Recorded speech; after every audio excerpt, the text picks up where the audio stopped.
Yo guys, and welcome to episode 14 of the Youth Project. I hope you enjoyed this video.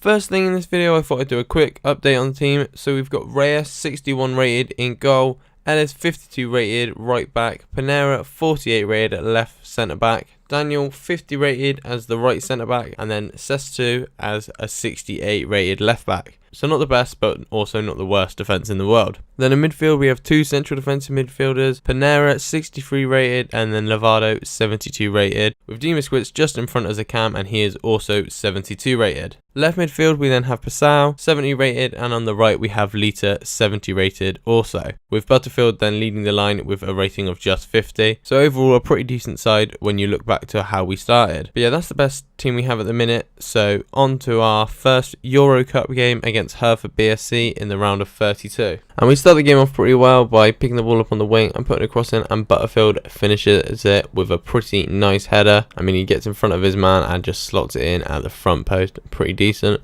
We then score a pretty similar goal, again with it on the left wing, cut in, play it back, and then pass it back. A little bit of cheeky play, a fake shot, and then a nice little cross to Butterfield, again, who scores with a pretty similar header, making the game 2-0, and he's absolutely buzzing about it. I think that's 9 goals he's now scored in Europe, so that's pretty incredible. And yeah, the game does go and finish 2-0 against Hereford BSC, so that's just pretty much sorted in the next leg, as we have now got 2 away goals. And because of that, we decide to sim the next game, which we do end up losing, but only 2-1, but that result still allows us to go through 3-2 on aggregate, with our next opponents being Dynamo Moskva. We carried this good form into the league, first beating Oldham 1-0, drawing to Preston 1-1, then Hartlepool 1-0, and a bore draw to Peterborough, putting us 2 points clear at the top of the table with only 9 games remaining. We then sign a young player called Fernando Alonso, and he's a 59 rated right midfielder, so he will adapt into the squad quite well.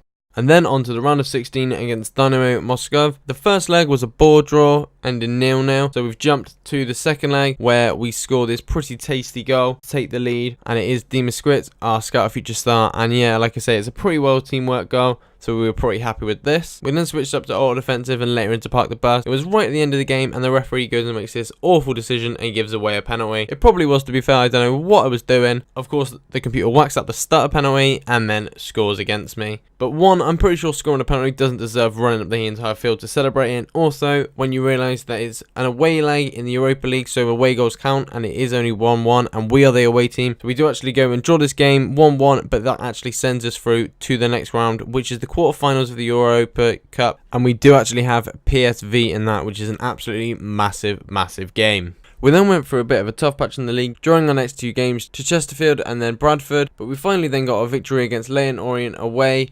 3-0. It was a pretty decent game.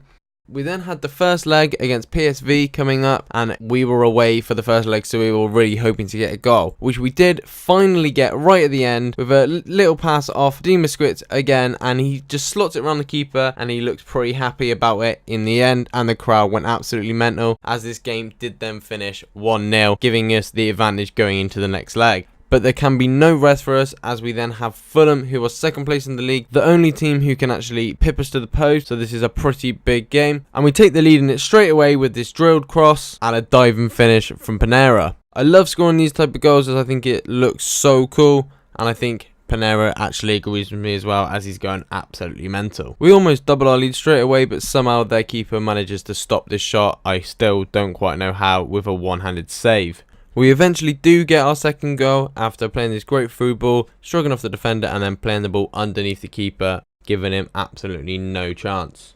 The game ended at 2-0, meaning we took 3 points off Fulham, and then we beat Bournemouth, who were third place, 3-1, which then actually guaranteed our promotion to the next division, which we're obviously extremely happy about, so we will be in the Championship next season. As you can see, there's only 12 points we can drop, as there's only 4 games remaining, and Leyton Orient are on 72 points, meaning that we have definitely guaranteed that, but we still need to win a few more games to guarantee winning the league ahead of Fulham. But yeah, now that we've guaranteed promotion, that's the end of this episode, and the next one will begin with the second leg of our tie against PSV, which we've got a 1-0 lead in at the minute. So if you want to watch that, make sure you go and check out the next episode in this series. Thank you so much for watching. If you have enjoyed this video, give it a big thumbs up. Drop me any comments or thoughts you have on this series below, and don't forget to subscribe to stay tuned for more videos from my channel, and thanks again for watching.